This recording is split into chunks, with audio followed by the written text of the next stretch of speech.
Noteworthy Stories by WDAV Classical Public Radio celebrate the rich diversity of classical music's past, present, and future that's often overlooked. The weekly series, hosted by me, Loki Karuna, serves up bite sized stories about the lives and music of artists of color, women, and others from historically underrepresented groups. Check out this week's Noteworthy Artist and catch up on past episodes at noteworthyclassical.org.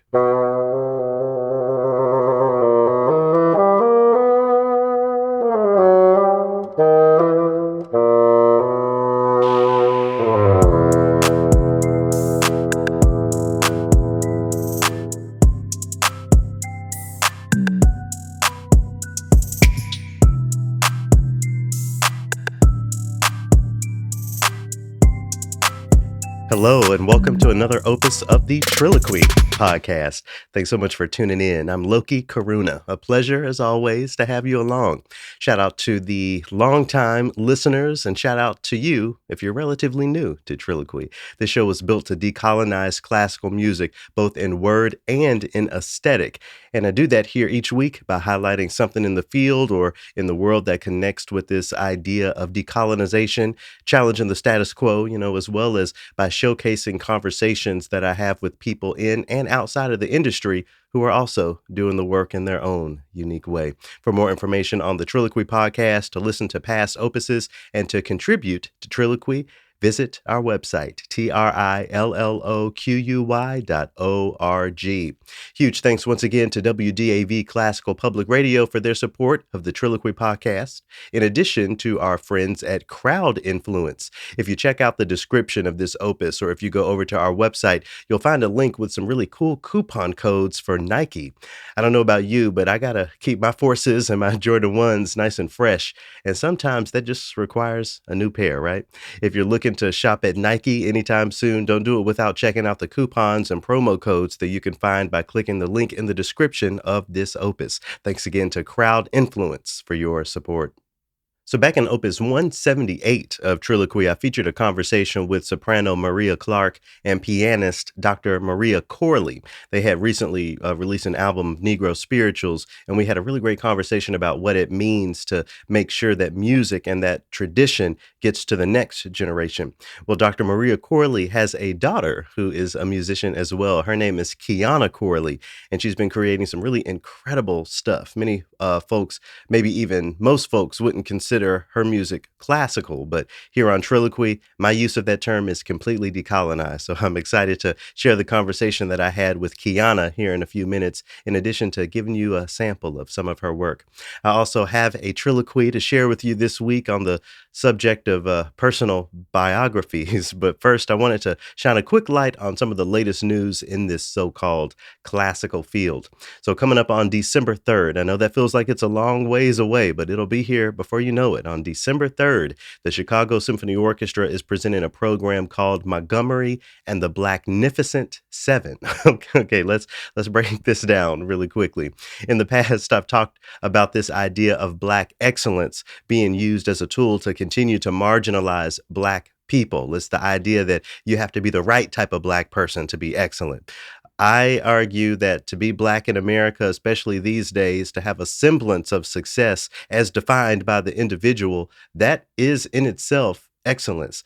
I wanted to name that because I feel like there are some people out there that might have similar feelings about the use of the word Blacknificent. If you are Black and you are doing your thing out here, you are Blacknificent. I want to make sure that's clear. And seeing the Chicago Symphony platform something like that is really interesting, even a positive as far as I'm concerned in some ways.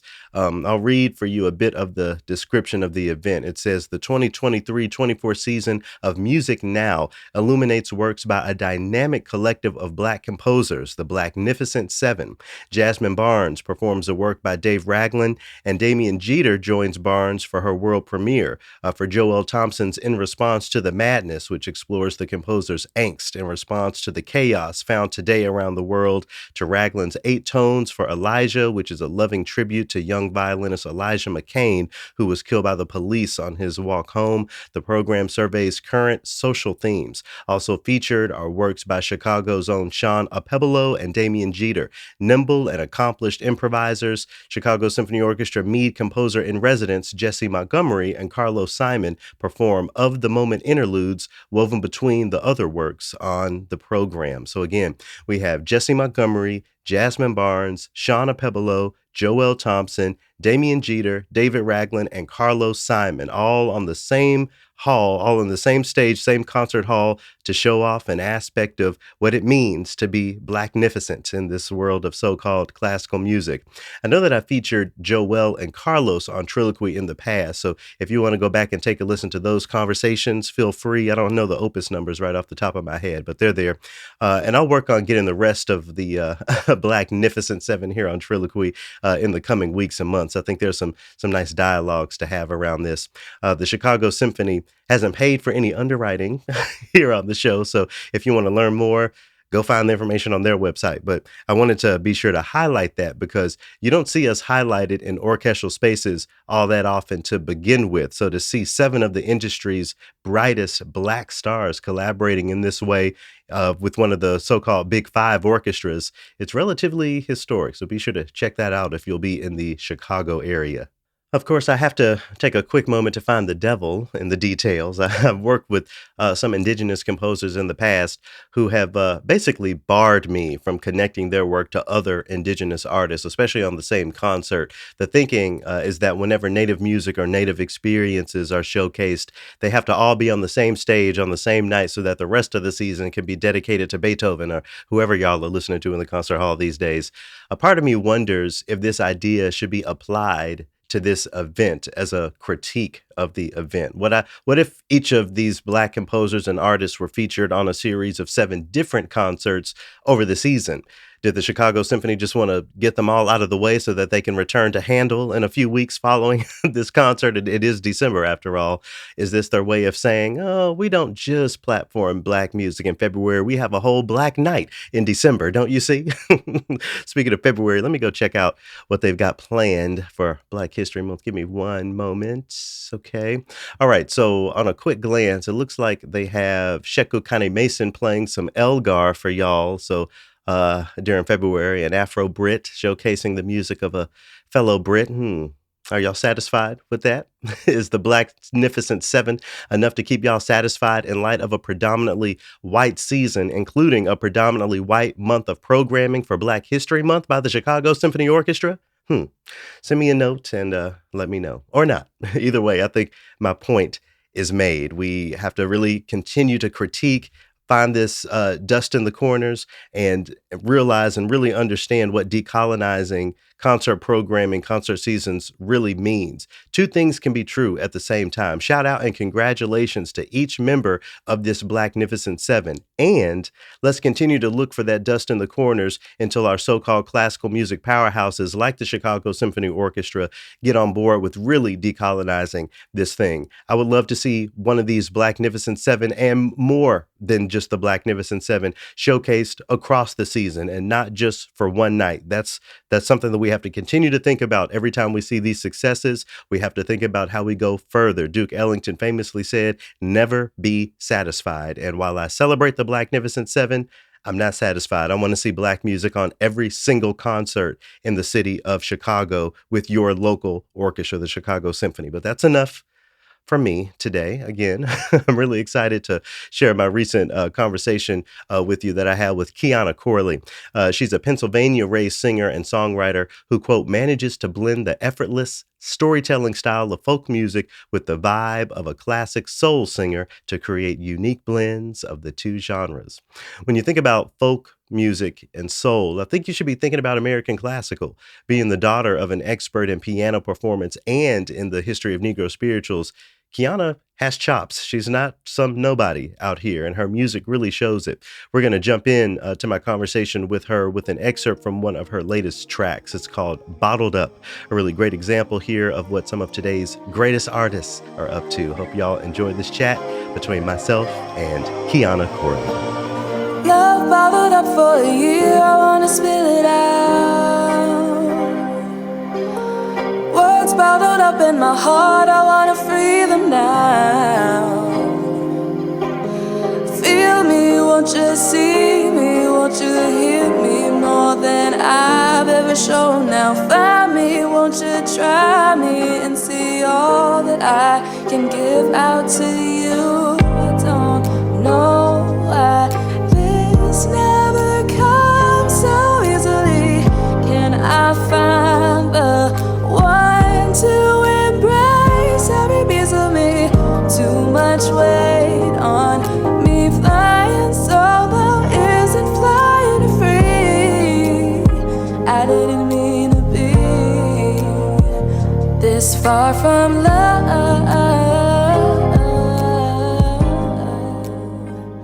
Honestly, when I was little, I definitely rejected it because I was like, I want to listen to like the popular things, I don't know, like I don't care about this. And then as I got older and I learned more about music theory and I learned more about like I just got a bigger appreciation for music as a whole rather than like what was popular.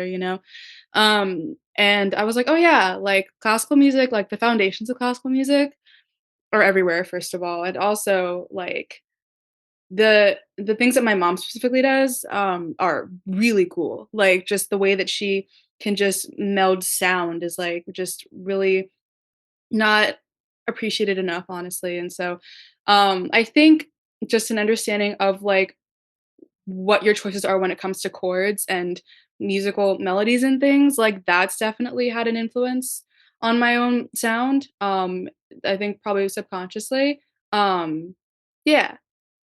So it sounds like there was more of a full rejection of classical to start, and then more of an application of how some of its aspects could be applied to your unique taste and style.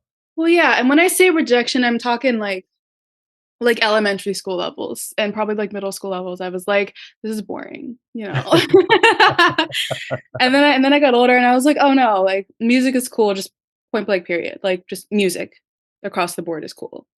So Yeah, and I think that sort of idea of classical music being boring is, born from some real lived experiences. I wonder how you keep your music from being boring, how you keep audiences or listeners from saying, "Well, I like Kiana Corley, but her music's a little boring." oh, well, I mean, I what I try to do, is yeah, like keep the chord change like I'm really actually very big on chords and melodies, like that usually comes first to me actually. Sometimes I'll have a little lyrical phrase that I'll just like revisit in the future, but for the most part it's chords and melodies. And so I am big on just like making sure that I can fit those in places that will like keep surprising people and also just making sure that I can like, just keep things not as conventional. Um, because I tend to get bored by things that are a little more like that unless there's something really cool happening in the melody or like the lyrics or like they're saying something really profound. Like it's cool if it's like the same like 145 stuff. But I don't know, I tend to get a little restless over things like that. So I tend to just try and keep things as interesting as possible. Yeah, I noticed that folk and alt rock play sort of a role in the music you create. And when I think about folk and alt rock, I don't typically think of black people engaging that music, even though I'm sure that there are many, many that are out there. Is that a conversation or a narrative that you've had to actively engage so far?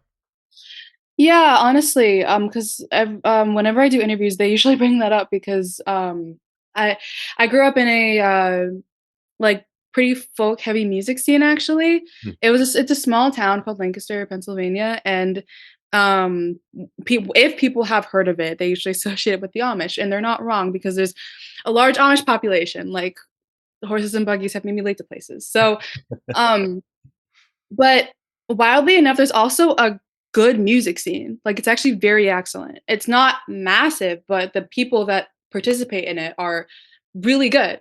And I think one of the most celebrated genres in that area is folk.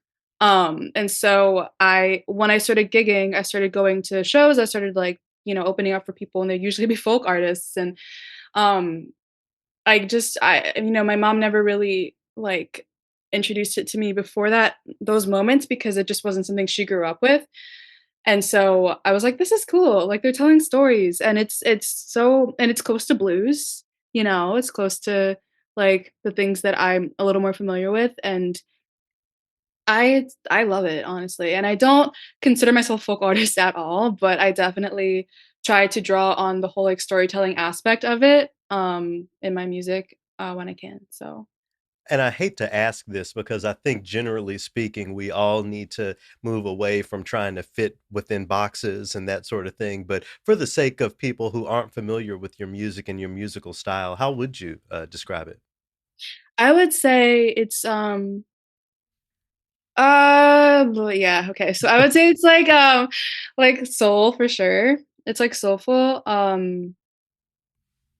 across the board, I like to say that it's soulful, like pop, R&B, folk, singer-songwriter-y, yeah. So the common umbrella is that I like to have an element of soul to every genre that I try within, my music. Yeah, Yeah. man, I would definitely say your music is incredibly soulful despite Oh. genre words and and that sort of thing. So as you are fully aware of at this point, the musical industry is quite difficult. You know, there are many aspects of it that are quite challenging. I wonder how you would compare what you were taught about pursuing a music career versus what it's actually been like for you. It's one thing for someone to say, "Oh, the music industry is difficult." It's another thing to actually experience some of those difficulties. Yeah, so again, one of the greatest things about growing up with my specific mom, is that she definitely like, whenever I decided that I wanted to pursue music, and she was never, like, somebody that was like, "You have to do this," or "You can't do this." Like, she just very much let me do my own thing, and then found that I was gravitating more towards music, but it was still an industry that she wasn't really super heavy in because she's in the classical side of things, and that's very different, even though there are a lot of similarities.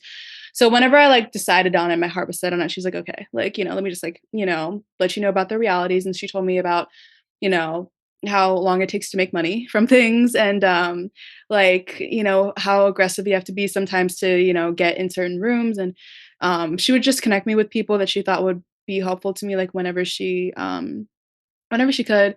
And I was, always extremely grateful for that and everything. But I never really learned everything I needed to learn until I actually like I moved to LA a little over a year ago, and it's been honestly one of the greatest decisions of my life, even though it's been extremely hard.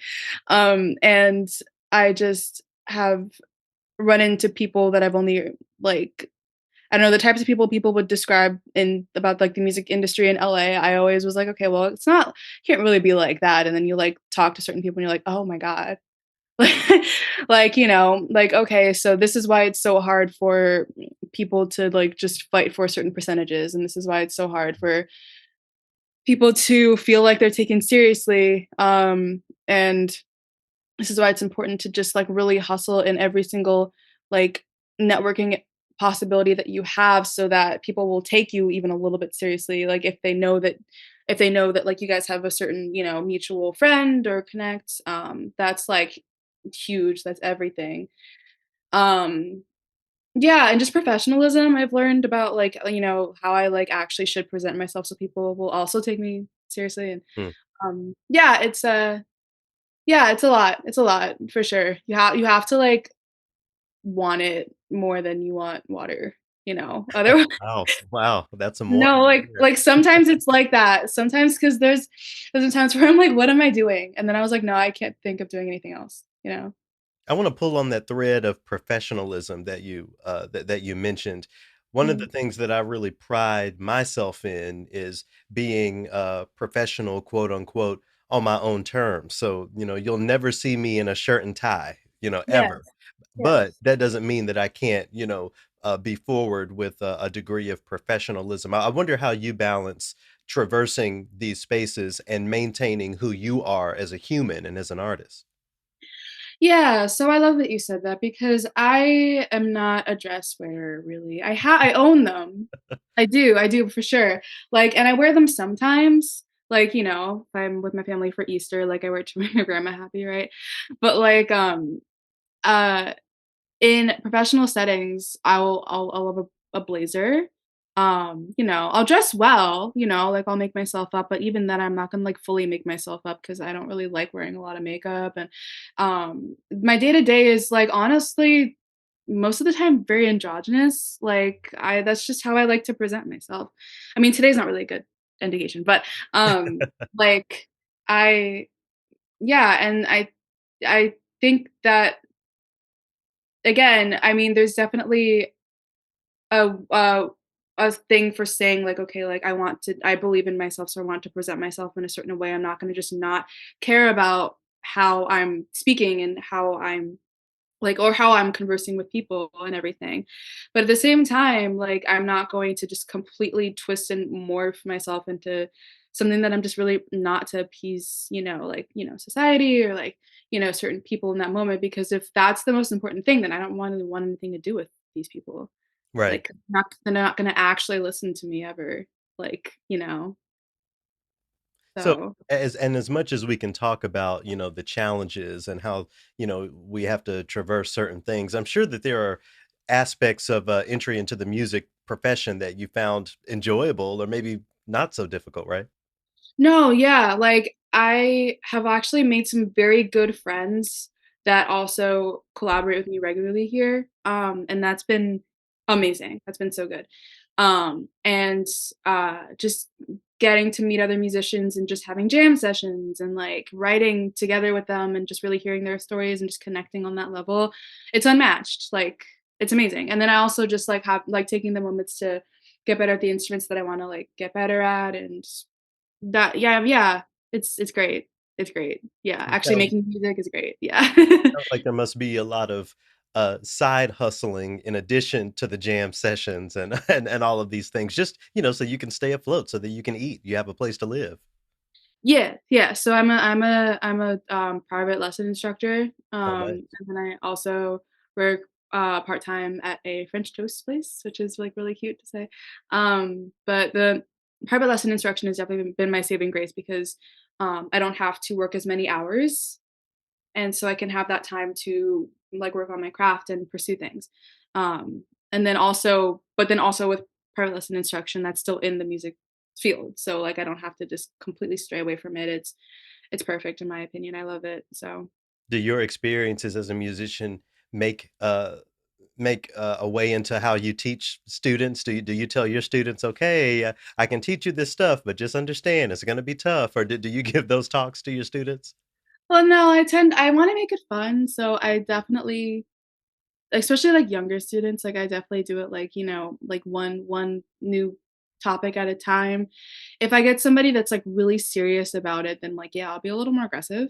I mean not like harsh aggressive, but just like okay, like you have to practice like but yeah, it's yeah, I do definitely put a lot of elements of realism in like what I'm saying, especially people ask questions about like, how to like relate it back to like, session work and like, gig things. Like I definitely am like, okay, so like this is what I'm teaching you. In the moment, it might go away, but if that happens, you do this. You know what I Mhm. mean? So yeah, I just try and be as realistic as possible. Yeah. I read about, one of your early performances where you had to deal with juggling a guitar while holding a microphone without a stand. I'm sure you have many stories like that. I wonder if there are any other, stories that you could share about your early performance days? Oh, yeah, well, okay, so the very, very first gig that I got, I have a fear of bees. I hate them. I know that they're so important to our planet. I hate them. I'm just like I'm not gonna kill them though, but I just they're scary to me. Um, and it was my first gig, and I practiced like every single day. It was the first time that I like got into regular practicing because I was like, okay, well, I have to do well. And it was outside, and I played my songs, and people really liked it. And then there was this giant wasp that like sat on the top of my like tuning forks, my tuning knobs. And I was like, okay, I'm just gonna keep going. I'm in the middle of a song. Like I can't just stop singing.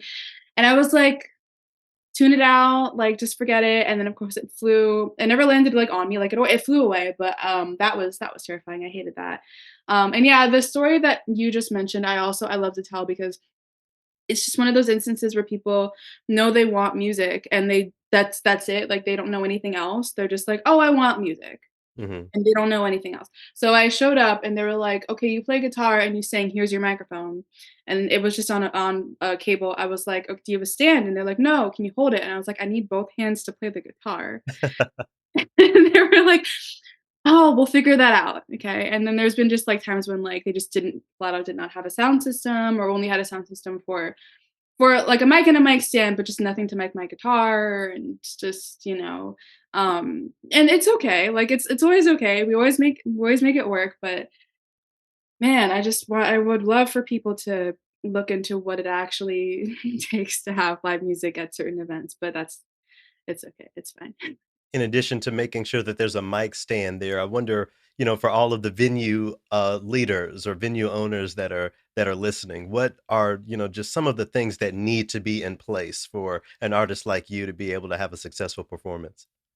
Well, for me specifically, I usually just have me myself and my guitar. I also have a band sometimes, but that's usually only in like venues or places that like know how to handle a four-piece band, right? Mhm. But when it's just me, like let's say like oh somebody has like grand opening of something, let's have some live music, I'm usually going to take that acoustically. And so then I uh will need a place to amplify my guitar because my guitar already has a thing to like plug in my cable, Mm. So I just need a place to plug in the other half of the cable.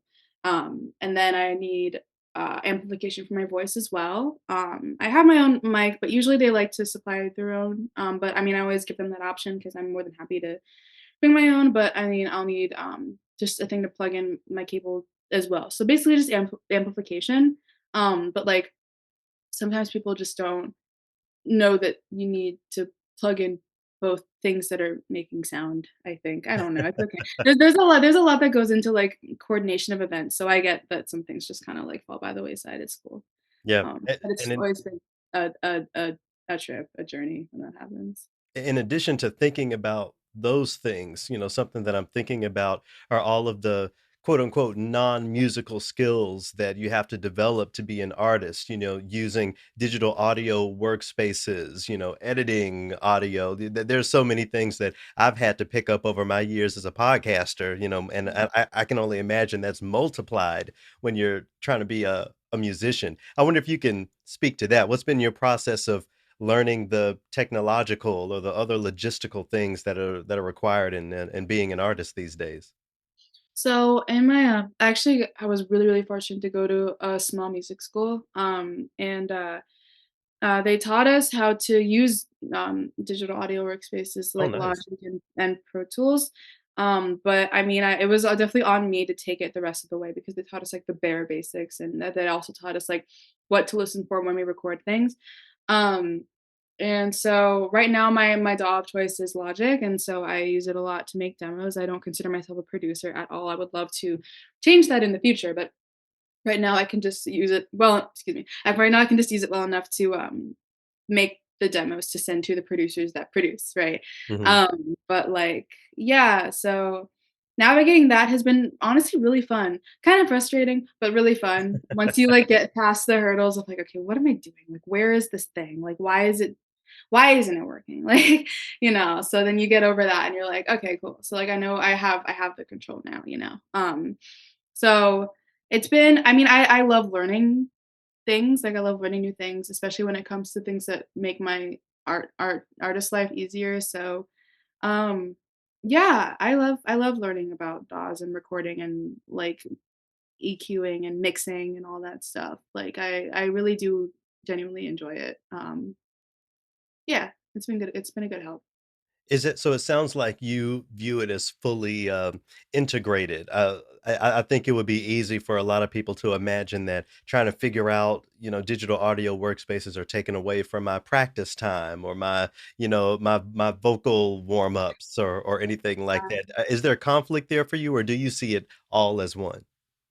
I really needed to train my brain to not think like that because I used to drive myself crazy with that stuff. Like, I used to, like, say, for example, I'm like, "Okay, I'm practicing, I don't have a battery for my guitar," and or I need to change my strings or something like that. Like, things that are, like literally needed to make sound. Mhm. And I always saw that as such a waste because I'm like, okay, well, I could be practicing. Like, why I didn't allot for this, you know? And but the reality of it is that like if you have broken strings, you know, or old gross strings, you're not making any progress, Mm. and like also that in regards to like the idea of just like rest, like that's just like so important. And that's something that I'm still trying to like teach myself, like just things that you need to do that might not be like the active practice sessions or like the writing sessions, like everything's important. Everything like is a part of the artist's journey and everything's a part of like just being productive in your artistry. So it's all related, it's all connected, it's all part of the same thing. But I definitely had a hard time thinking that for a while. Yeah, and to draw that circle a little wider, regarding things that all fit into this, one goal of really being a successful artist. I'm thinking about activism. Nina Simone famously said it's an artist's duty to reflect the times, but I've talked with so many artists, classical and otherwise, who feel like they want to focus on their art, that they shouldn't have to be expected to take an activist slant to their music, especially those of us who are Black, people of color, the way women have been marginalized in so many of our musical fields. I wonder what your thoughts are on that. Is your art ever pointed toward social change? Do you try to keep it separately? Is it a mix of the two? So none of my songs right now are like particularly pointed towards social change. It's something I'm obviously extremely passionate about for sure. And I actually could see myself writing about certain issues that I care about. I think the one of the reasons why I haven't is because they are so important to me. I feel extremely like perfectionist over it. Like I just want it to come off well and but still be like hard hitting and just not. I don't want to, obviously I'm not afraid to say what I like want to say, but I just want it to be really really good, so but I also like love the idea of people that are part of marginalized groups just feeling like they're free from that like obligation, because it can feel a lot to a lot of people like an obligation to talk about like their like social experiences and Yeah. in this country in particular. um and yeah, I mean, I think it's one thing to just want to pretend like it doesn't exist, and it's another thing to be like, okay, well, I should be able to, like, feel free to talk about whatever I want because that in and of itself is a protest. Mhm. So, yeah, I think it's just good to check where you're actually coming from in regards to, like, why you're choosing to say things or why you're choosing not to say things. But when it comes to me, I don't have anything that's like a protest song yet, but I actually would love to talk about specific aspects of, like, my experience as a Black person, my specific experience, especially growing up in, like, a predominantly white town. Mhm. I have a lot of thoughts and feelings about that, so yeah. And I wonder how, the spaces in which you perform or the audiences that already exist in this type of music relate to this conversation. You mentioned that you spent, a lot of time opening for other artists, folk artists, and that sort of thing. It's one thing, I'll take it back to classical here for a minute. If I go onto a concert hall stage and say something like, "I'm rooting for everybody Black," that's gonna be perceived different than it would at an R&B show or a hip hop show or something like that. I wonder how you are received, by the audiences that you've been in front of, considering the genre, considering the aesthetic, and considering the fact that you have a unique story as a Black woman. Yeah, that's right. No, because I actually got, like, a little like a 2-second, like, visual of, like, you going on to, like, a R&B or, like, rap stage and you saying that, and people would be like, "Yeah," like, Mhm. just, so much applause, man. But, like, I think I definitely, especially when I was, like 16, 17, I tried to, like, assimilate a lot more than I do now. Mm. Like now I don't care. But like when I was growing up, I think there were things that I like certain covers that I did that I just was like, I don't like, I know like the demographic that really celebrated folk in my hometown loves these types of covers, so I'll learn these types of covers because they're not going to know like the R&B artists that I grew up with. So I'm gonna just make sure that I can like do something for them. And in a way, I think that's definitely like that kind of does make sense because especially if I'm getting like paid for those gigs, like there's a specific crowd they came for a specific thing. They just want to be entertained in their specific way. Mhm. But like I think looking back, I definitely would have been a little more bold about like, how I would have presented on stage and like what I would have like sang about and everything. So yeah, I mean, if I were to go back and play shows and open for a folk artist you know, like now, I think I would be a little more like unabashed about like what I would like how I would just present myself. And I also was just getting used to performing across the board too. So Sure. that's something. But yeah. I'm sorry, I don't know if I, like, fully answered your question, but, No, I think so, and, the reason I ask is because I think there are so many assumptions that can be made from the audience about, what artists are trying to put forward, if they're trying to fit into a space, if they're being unapologetically themselves. There just seems to be so many layers and so much noise, that doesn't even really, at the end of the day, apply to the music. It just applies to the space that the music is being made or the circumstances under which the music is being made. yeah. Yeah, it just applies to the space, not the music, that's so true, you know? Just like just the overall energy and not the actual, like, art that's being produced, yeah, you're You right. mentioned, rest earlier. I wonder what rest looks like for you. I mean, sure, spending time in bed or streaming whatever you wanna stream, but I wonder how you really activate your rest toward, not just not doing the work, but rejuvenating yourself so that when you come back, it's even better, even more stronger. To be honest with you, that's something that I am still working on, but Mm, I think I've gotten a lot better at it, recently just out of, like, necessity, right? Because you literally go insane if you don't give yourself rest, right? I would love to just pack my schedules, like, "I'm gonna do this, this, this, and this, I'm gonna see this person," and then I'd be like, "Wow, why can't I, like, leave my like, oh my god," and my body would just feel so it would just feel the weight of, like, the weeks that I, like, put it through, and so I try to not do that anymore. Like, I try to just, like, budget in the times to actually, like, rest, like, in the weeks, and so, what that looks like to me is, like yeah, like, I think some forms of, like, Netflix and stuff are, like, good for, like, winding down and everything. I like to go on walks, I'm actually pretty big on meditation, mm. and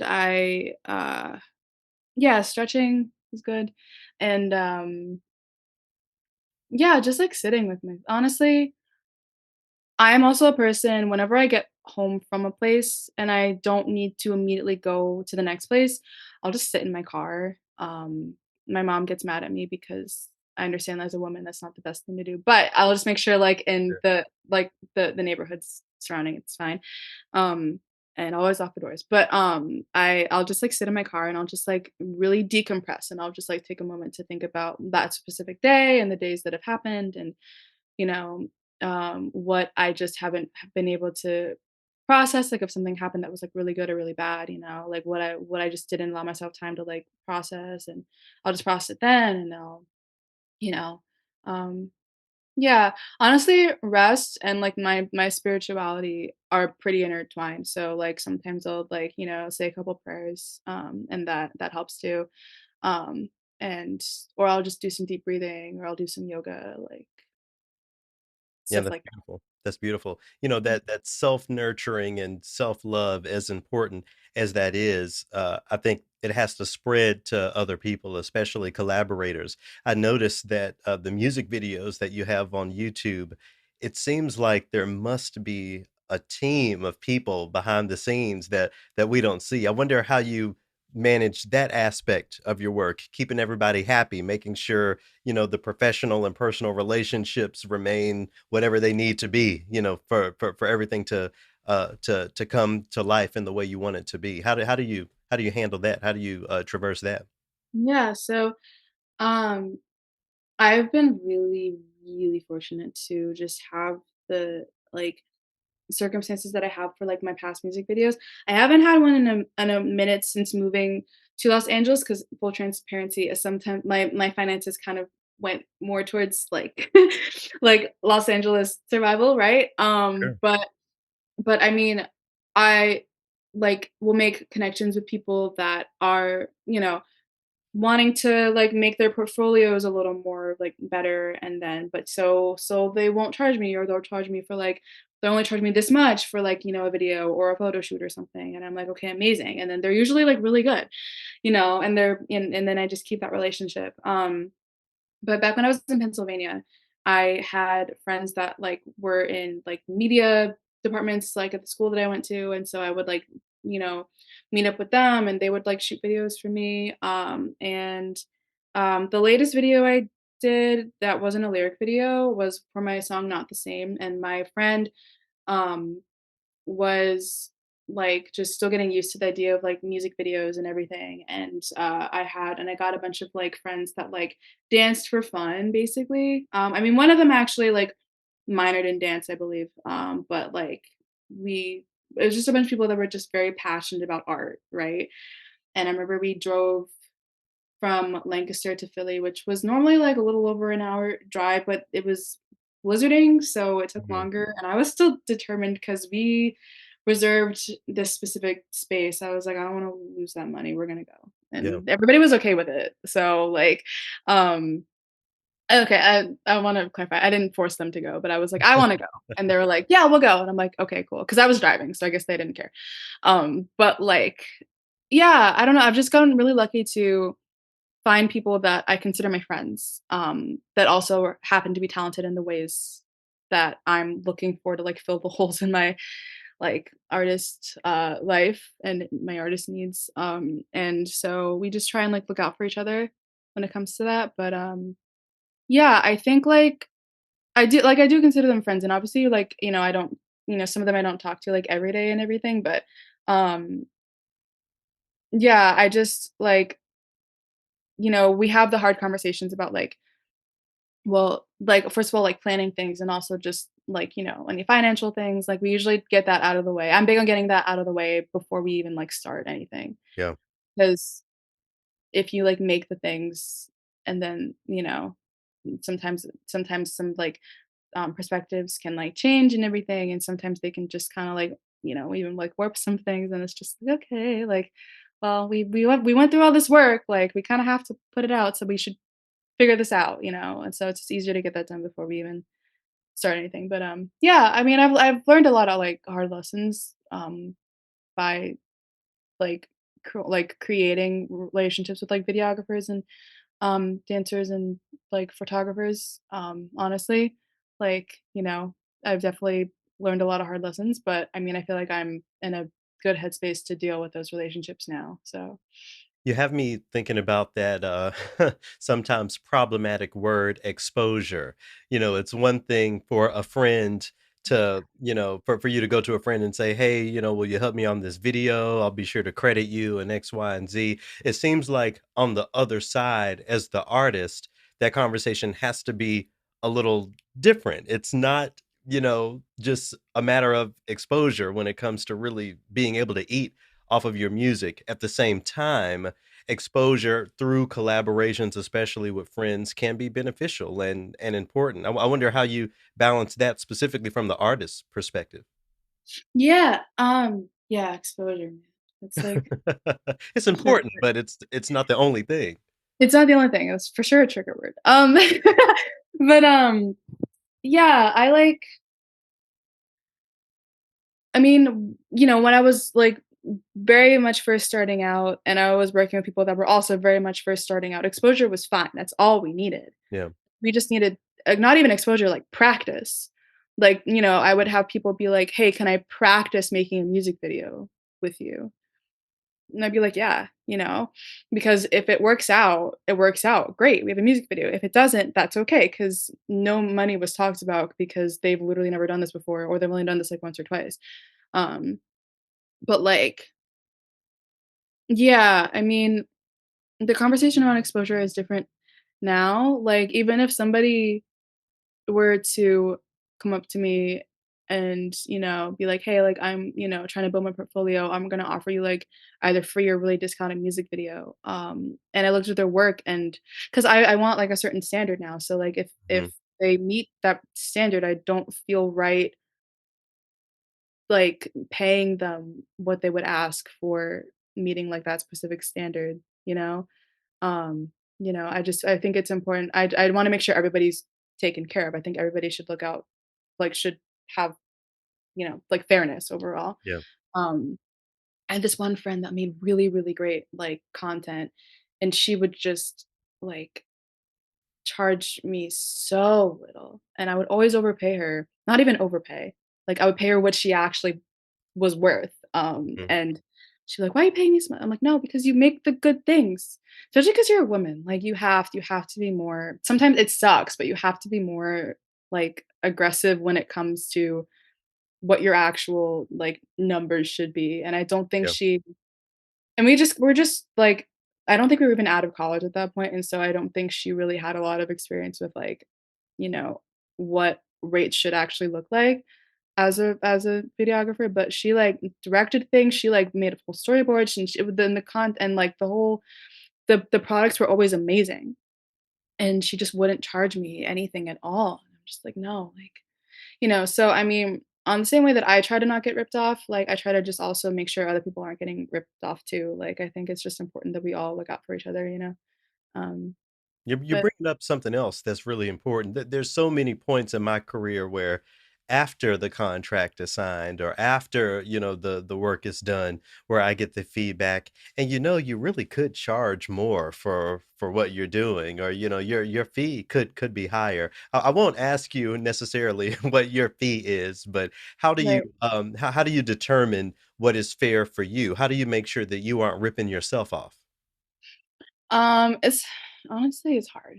Like, I still there's some aspects where I mean, because everything's different, like, like, there's always different factors and there's always different things, like, okay, like, I'm not gonna charge as much for playing, like, an hour set than if I were to, I don't know, play, like, 3 hours, like, blindfolded on top of something weird, you know what I mean? Sure, Like, it's sure. like, there's so many different factors. So, um, yeah, I mean, I live in LA, so I will always take that into account, and I think that's Sure. important for people to do as well. Um, I mean, I'll also take account what the other person is budgeting. Like, for example, if somebody were to ask me to, like, you know, record something for, like, a small business and they were based out of, like, a small Midwestern town and, like, this is their small Midwestern budget, I'm not going to bankrupt them. I don't think Yeah. that's fair. I don't think that's fair to them. I think both parties' needs should definitely be, taken care of and everything.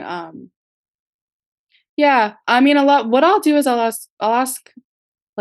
I'll ask my mom a lot Mhm. because, I'm like, "Hey, like, should I charge this?" And she's like and she'll have to say, like, yes or no, and that helps. And then just, like, working with people that I guess really cared about me when I was younger, and, they'd be like, "Oh, what's your rate?" And then I would be like, "I don't know, this." And they're like, "Okay, no. Like, this is what you should charge." And I'd be like, "Okay." And I just take their word for it. And the more people that I would, like, talk to about that, the more I just kind of, like, found a way to make my own numbers. Yeah. Just I guess just from, like, taking from different, perspectives, and just, like, seeing what that looks like to me, so Yeah, my trick has been, when I get the question, "Oh, so what's your fee?" I return, "Well, what's your budget?" And let's let's start there. yeah, How much yeah, money do you have? I'll do the "What's your budget?" question a lot, yeah. Yeah. You mentioned your mom. I can't help but to ask, maybe at some point there will be the, Kiana and Maria collab, or have you have you ever thought about something like that? I don't know what that would look like. I mean, our styles are so drastically different, but I mean, I'd be down. I mean, she's my mom, I would love that. The closest we've ever gotten to that was, I had a senior recital in college, and she Oh my god. Oh, okay. Oh, yeah, sorry, I'm just remembering this now. There was a snow day, um, so we were, like, in the house together, and, I was preparing for my senior recital, and I wanted her to play for me, like, on one song, but I wanted it to be enjoyable for her, so I was like, "Can you make an arrangement of Deep River?" Like, that's my favorite spiritual, Mm. and she was like, "Yeah, I'll work on it." And then I think sometimes she just gets really into things, and she gets to a point where she's like, "No, okay, like, I'm into this, the flow is happening, I'm gonna finish it." And so she was like, "Yeah, I'll work on it." And I was like, "Okay, cool." And I went upstairs, and, like, I think an hour and a half had passed, and she was like, "Okay, here's the first draft." And I was like, "What?" I guess we were all stuck in the house, so maybe she had plans that she just couldn't do anymore. Um, but she, like, finished it that day. I mean, there were, like, little tweaks and things that happened over the months to come, but, like, did a whole arrangement that day, and I was like, "Okay, cool." And then we performed it, and she had our friend play on cello, and it was, like, a really nice moment, so I'd be open to doing more things like that with her, absolutely, so Did you ask her the budget question, or did she ask you the budget question? yeah, we don't ask each other the budget question. That's probably for the best. So what do you Yeah. have, coming up? What's in your digital audio workspace right now that you're putting together? So, along with myself, I also write for other artists, and I collaborate and I co-write for their songs, which I realize that I really love doing. So I have some things coming out with artists that I'm like really excited about. And so, yeah, a couple of different projects that are going to be released pretty soon. But then for me, I'm finally just getting back. I released my latest single is Bottled Up. I released it dramatically enough on Valentine's Day, and then the next ones I'm hoping to just have like a more regular release schedule. And so right now I'm like back in sessions for myself, and just making just making songs, and then I'm hopefully going to just kind of release them like, back to back to back, with a couple weeks in between, and yeah, so that's my goal. I wanna just get back on like a regular, release schedule, because the only reason I released Bottled Up and didn't hold on to it is because, I just wanted to release it on Valentine's Day, but yeah, You so didn't keep bottled up. I think that's cool. I did not bottle up, you're right. I'm glad you mentioned that. I wanted to wrap up with a question about that tune, but before I ask you, how can people keep up with you and to, learn more about what you're doing? So I have a Spotify. Well, I have like all the different things you can listen to music. It's like Kiana Corley, Kiana Corley. And then yeah, and then I also Kiana Corley music on literally everything. So um Instagram, TikTok if you're on TikTok, Facebook. I'm not on Facebook that much, but I do post the highlights of things. Um, yeah. Excellent, excellent. Well, I have spent a little bit of time with Bottled Up, and one of the phrases, one of the lyrics you use is I find it really compelling. You say, "Can I find the one to embrace every piece of me?" Do you feel like there's space as far as your musical output for you to be embraced holistically? What does that space look like? If it doesn't exist, what does it look like for you to create that space where you can be fully you and you can be embraced for being fully you? I love that question. I think that space looks like um just not like expecting me to sound certain ways, you know?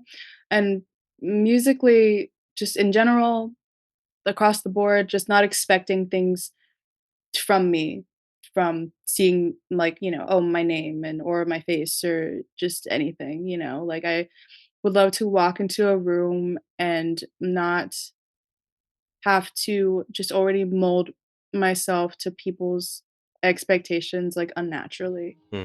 Um, yeah, that's my perfect world, honestly. Yeah. 20 something, tell me something. What am I doing here? I keep searching for satisfaction that isn't near. Free falling into the clouds, but I don't ever reach the ground. Maybe I could float if I could learn to set one boundary for myself. Didn't know I would grow up this fast. Shut down but my walls out of stone or glass. Figuring out who I wanna be. Young and wild and so free. Vulnerability ain't my language, don't think it'll ever be. Never forgiving myself for changing, can't go easy on me. Is anything even real? How do I say what I feel? All these layers I'm trying to feel. A track there called Young and Wild by Kiana Corley. You can check that out on YouTube. If you just search Kiana Corley, Kiana Corley, it'll come up. She has a really great Instagram as well. Just some really smooth sounds, some honest sounds. At my old age of 36, lyrics that just remind me of my youth, lyrics that affirm the youth of today, and does it all in a very American classical style. Huge shout out and thanks to Kiana Corley for joining me here on the TRILLOQUY podcast. Hope y'all will go check out her music and go support what she is up to.